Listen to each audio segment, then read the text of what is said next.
Assalomu alaykum hurmatli ustozlar. Bugungi videoda Professional ta'limni rivojlantirish institutining malaka oshirish jarayonini tashkil etish va boshqarish tizimi bilan tanishib chiqamiz.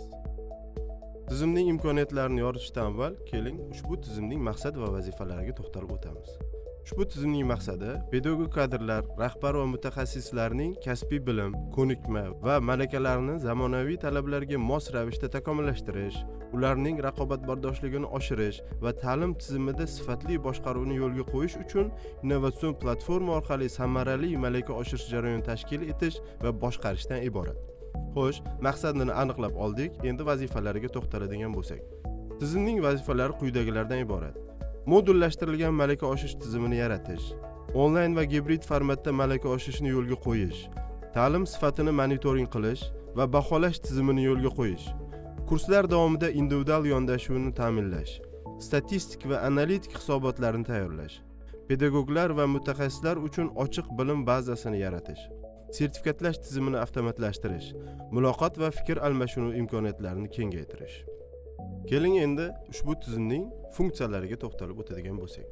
Tizimning funksiyalari quyidagilardan iborat: ro'yxatdan o'tkazish va foydalanuvchilarni identifikatsiyalash, kurslar va modullarni boshqarish, dars jarayonlarini tashkil etish, topshiriqlar va testlarni boshqarish, tinglovchilar faoliyatini kuzatish va tahlil qilish, sertifikatlash va hujjatlash, forum va muloqotlar vositalari, hisobotlar va tahliliy axborotlar shakllantirish, mobil moslashuvchanlik, xavfsizlik va maxfiylikni ta'minlashdan iborat.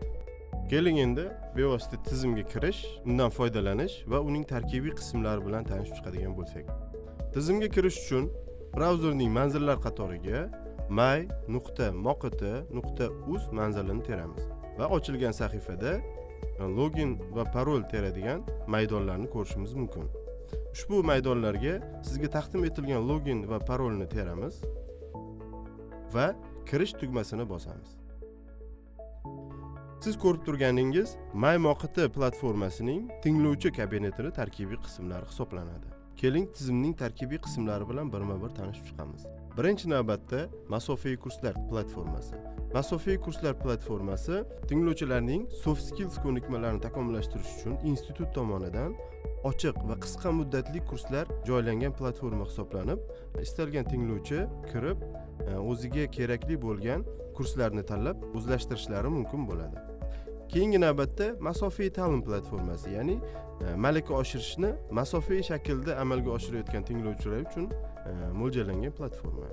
Undan keyingisi portfolio platformasi. Elektron portfolio tizimi tinglovchilarning ilmiy, kasbiy va o'quv faoliyatlari natijalarini o'zida aks ettiruvchi tizim hisoblanadi.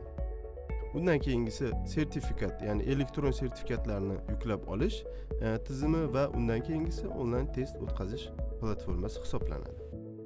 Ushbu videoda bermoqchi bo'lgan ma'lumotlarim shulardan iborat edi. Keyingi videolarda tizimlar bilan birma-bir tanishib chiqamiz.